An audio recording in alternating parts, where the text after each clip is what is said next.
Whether you're setting up your vehicle for towing or setting up your pickup for hauling a truck camper, getting set up properly is so important and can make the difference between having a miserable and possibly unsafe journey or enjoying your RV travels as you planned.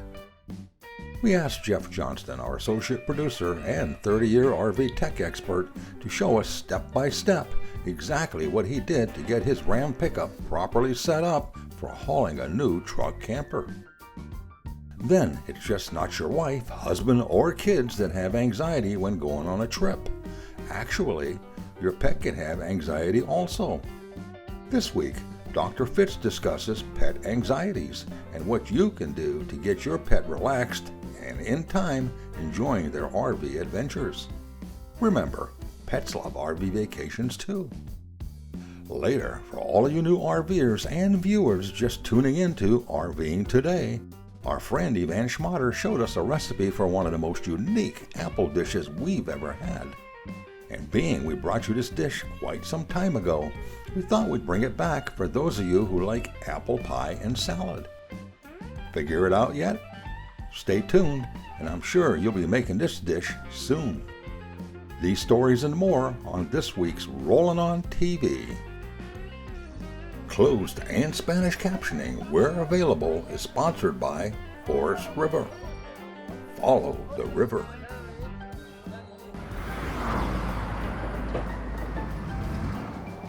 Today's pickups are typically well equipped for camper hauling duty. Even with a correct size pickup, when you plan to haul a slide-in camper, there are a few items you can add or improve on to further enhance your rig's highway manners. A camper's high center of gravity means the truck will be affected more during some driving maneuvers, and some select accessories can make a big difference. We took on a project to equip our 2021 Ram 2500 truck for modest-sized camper hauling duty.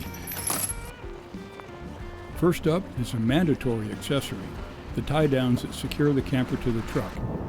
Other hardware may be optional, but every camper setup needs these, and different models are available.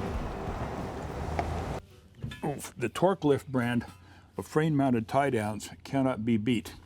These are heavy-duty steel, plated for corrosion resistance, and most of the installs involve using the factory stock holes that are already in the frame. So it's usually a bolt-on installation. Once in a while they may need some drilling, but most of them are bolt-on installations.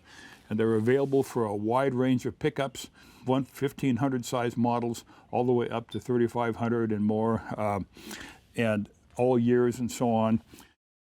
So when you're normally driving down the road without the camper, you have just this part on the frame and you don't even see it outside the body.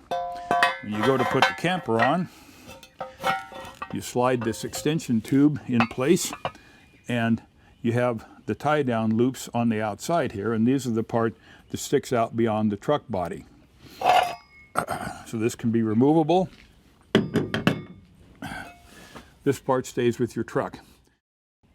With the tie-downs mounted to your truck frame, you have to figure out a way to attach the camper to the tie-downs. For that, we once again turn to a Torque Lift product. This is called their Fast Gun tie-down. The top end hooks onto the loop on the camper. The bottom end goes into the end of the frame-mounted bracket. You attach it, and then you clamp this down. That adds a little bit of tension to it. There's a spring-loaded feature in here so that when it's clamping, it has a little bit of spring tension on it. So it isn't exactly a solid mount, but it has a little bit of flexibility. They're available in several different finishes. This one happens to be polished stainless steel. It's also available in a kind of a gray gunmetal and in a black, kind of a wrinkle finish. Again, done for, this is for corrosion resistance. You can see why it's called Fast Gun. Hook it in, clamp it down, and you're good to go after you put in your safety pin. To help support the camper weight, we chose Sumo Springs solid rubber suspension aids. These are an interesting alternative to standard airbags. We went to B&G Automotive in Eugene, Oregon, where shop foreman Brandon Evans tackled the installation. Sumo Springs look like airbags. They're kind of a little rubber donut looking deal, and this fastens to the rear suspension and the front suspension. And what these are is, instead of being inflated, they're solid rubber. They're more or less urethane with an air impregnated and tiny bubbles like a big sponge, only a lot stronger than that. And the principle here is that you never have to inflate them or care about whether they're inflated to the right pressure or not. That means that you have a little less adjustability, but you also don't have to worry about something going uninflated. For this 2500 series Dodge or Ram, for example, they're available in anywhere from 1,500 pounds up to 5,000 pounds. Now this one is the middle of the range, 3,000 pound capacity. We're going to be hauling a fairly lightweight camper on this, so we didn't need the maximum capacity. Now this one is designed in two pieces. This part fastens to the axle. This part goes on the frame. The principle here is, while it's not loaded, when you're just running around solo, the axle is free to move relative to the frame, and doesn't really provide any change in your ride or handling. Now, as the weight goes on the vehicle, the springs come into effect, and they help to support that weight and provide cushioning and a little bit of support, and help keep things a little bit steadier, maybe even. So this is something we're going to give a try. We've never done the Sumo Springs before. We thought we'd give them a shot on this truck. Now the front springs go on the front axle because some of the weight, of course, is carried on the front axle, even with the camper in the bed. So these guys more or less replace the original bump stops on the front axle. And installing them, you simply pry your old bump stops out, pop these in place, and you're good to go. The installation could not be much easier. Every new vehicle comes equipped with shock absorbers. Some of them are upgraded performance models. Most of them are just kind of run-of-the-mill shocks that do what they're supposed to, which is damping out road oscillations.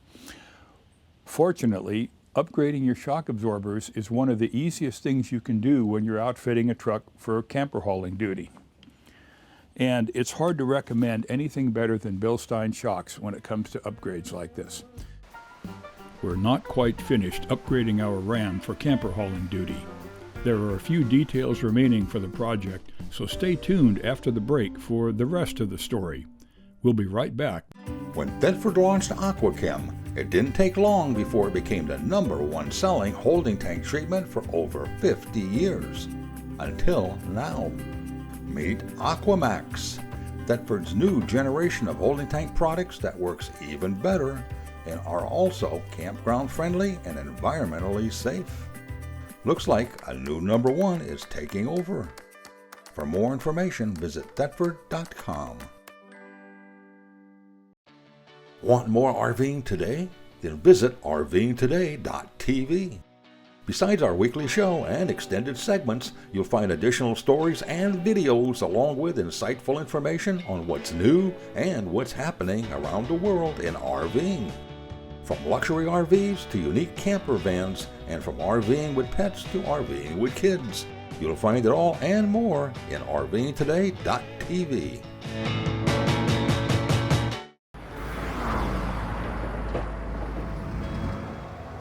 Welcome back to Rollin' On TV. We're nearing the home stretch on our camper hauling upgrades for our Ram truck. The torque lift camper tie downs and Sumo Springs are in place, and next up is finishing the Bilstein shock absorbers. So let's get back to the project. Bilsteins are engineered in Germany, so they got that going for them. They're a monotube design with a gas pressure chamber down at the bottom.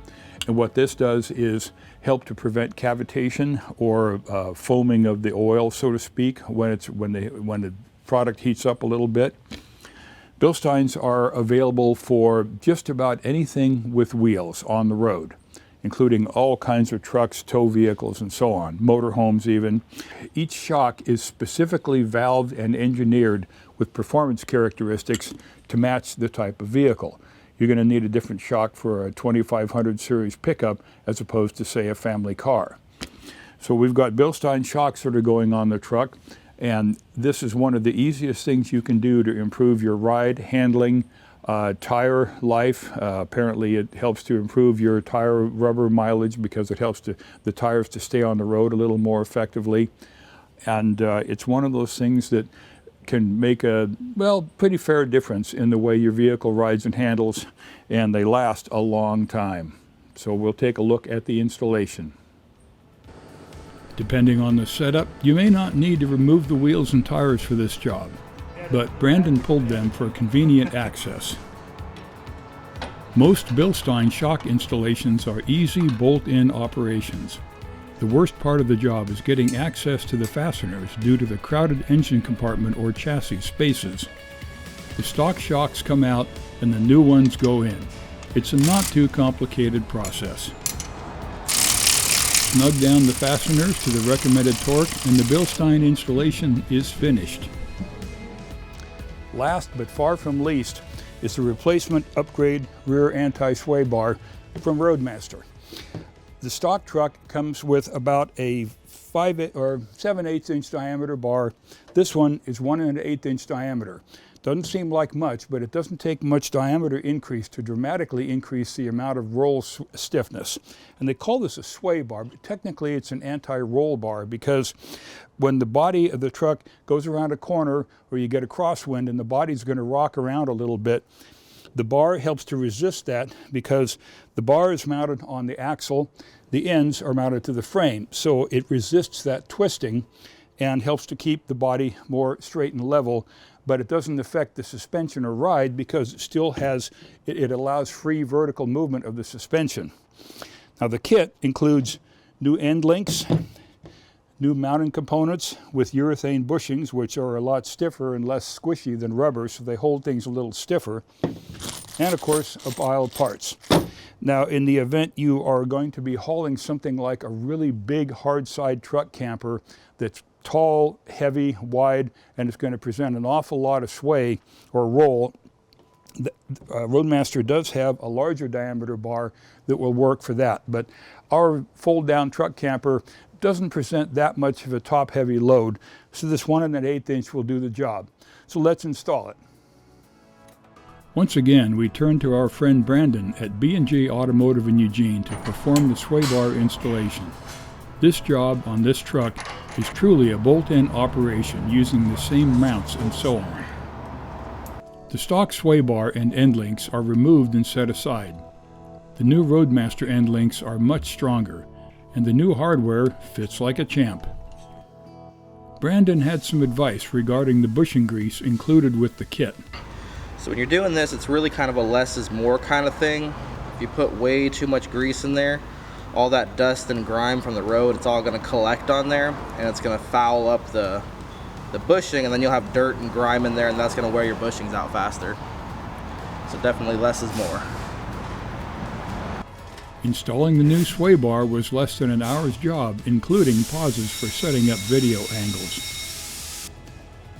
With the new Roadmaster sway bar installed, we had no bad effects on ride quality and more control in corners and on the road. We call that a winning combination. A few select pieces of hardware can make your camper hauling time safer and more relaxing on the road.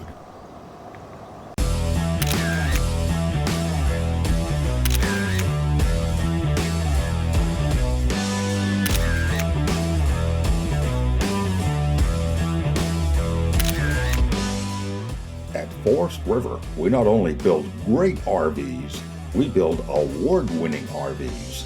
Check out our complete product line at forestriverinc.com. Forest River. Begin the journey. At Norcoal, we realize that some of your favorite RV destinations are off the grid. And Norcoal refrigerators are uniquely designed with that RV experience in mind. We call it Freedom Unplugged. To learn more about our Norcoal RV refrigerator line or to find a dealer near you, visit our website at norcoal.com.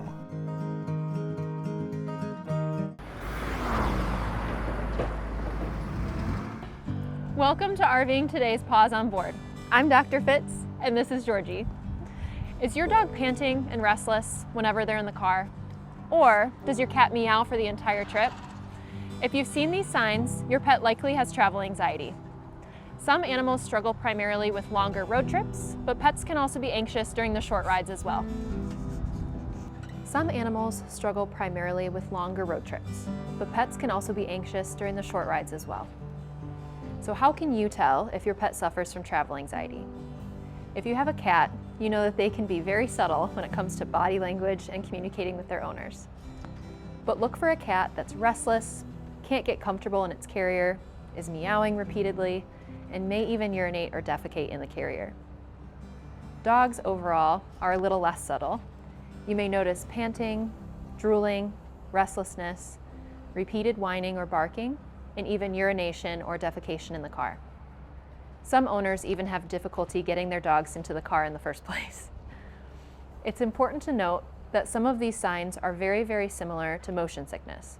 In a Season 1 episode of Paws on Board, I discussed pet car sickness, some ways to prevent it, and possible treatment options. So check out that episode if you think your pet may be car sick instead of anxious. Travel anxiety can be reduced in several ways. One of the most important methods is positive reinforcement and training. Medications only get us so far, and working your pet through some of the anxiety can be immensely helpful. For example, make the car or the carrier a positive place for your pet to be. Allow your dog to get in and out of the car, even if you don't actually go for a ride. Give them treats or play with a toy after they're in the car. And for cats, leave the carrier out at home and feed meals or treats near it to get them acclimated. Making sure that your pet is in a comfortable position in the car can be helpful as well. Cat carriers or crates should face front and have comfortable bedding inside. Dogs should be in a crate or belted in with some ability to change positions easily. For long trips, also make sure that your pet is able to relieve themselves regularly. We stop at rest areas when we travel. Our pets should have that same opportunity. In spite of positive reinforcement, anxious pets generally need some type of medication to keep them calm. There are many prescription medications available, but there's also nutraceutical options for our pets. There are even some calming pheromones available as sprays or collars. As always, not every medication is appropriate for every pet, and some pets need more than one medication to keep them calm and happy. Before giving your dog or cat any medication, consult with your vet to find the best treatment option for the situation. Let your vet know how you'll be traveling and how long the trip will be. This helps us to develop a plan that can keep both you and your pet happy on the trip. For more information about traveling safely with your pets, visit rvingtoday.tv. Tune in next time for more pet health information. I'm Dr. Fitz, and this is Georgie. Thanks for watching Paws on Board.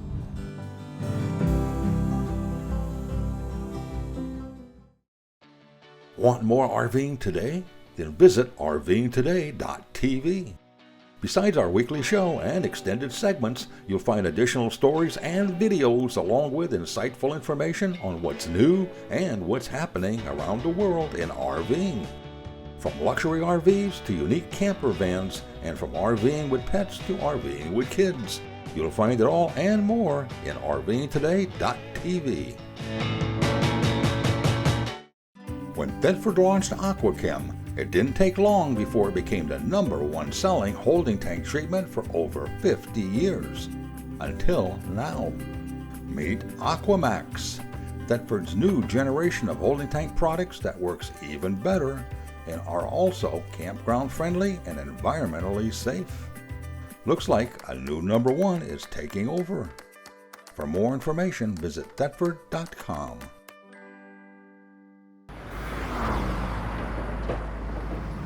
I love apple pie. I mean, who doesn't? The only problem with having an apple pie is when I have it in the house, I eat it all. Yikes. So I got to thinking, how can I have healthy apple pie where I can eat as much as I want without feeling guilty and be one happy camper? Then it came to me, apple pie salad. How perfect is that? I love apple pie and I love salad. So it seemed like a perfect match. And you know what? It kind of is. Plus, it's easy as, well, pie. So here we go. What I'm going to do is I'm going to use one big bowl to mix everything in. It just makes cleanup that much easier. We're going to start with a half a cup of Fage 0% plain yogurt. And I like Fage because it's nice and thick and a little bit tart. Just like that, right into the bottom of our bowl. I'm also going to add 1 teaspoon of Dijon mustard. Just like that. Perfect. Oh, this is fabulous Dijon too. I'm going to mix it around. As you can see, it's just kind of a nice creamy consistency. Little tiny squeeze of lemon juice. Just like so.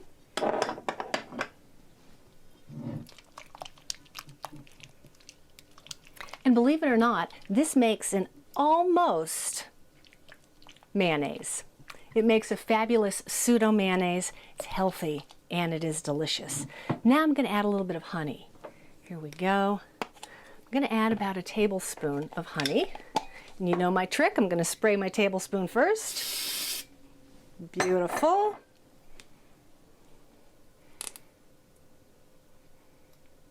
Nice fresh local honey. See how it just drips right out? Perfect. Delicious.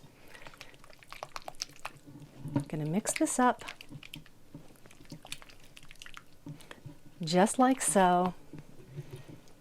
And you have a pseudo Miracle Whip, but better tasting and better for you. I'm going to add just a couple twists of sea salt like that and a few shakes of cinnamon. Nice. We're going to mix everything up together. It smells great already. Okay, perfect. Now we're ready for the rest of the apple pie salad. I've got a little platter prepared here. I've got about a cup of finely chopped celery heart. I've got a half a cup of raisins. Look at these giant raisins. They're huge. I've got half a cup of walnuts chopped, and I've got about 3 small-ish Braeburn apples. You can also use Fuji apples. Those are delicious, but use any apple that you really like to eat. And it's really as simple as this. Here we go. We're going to add the celery. Yeah. The raisins, the walnuts.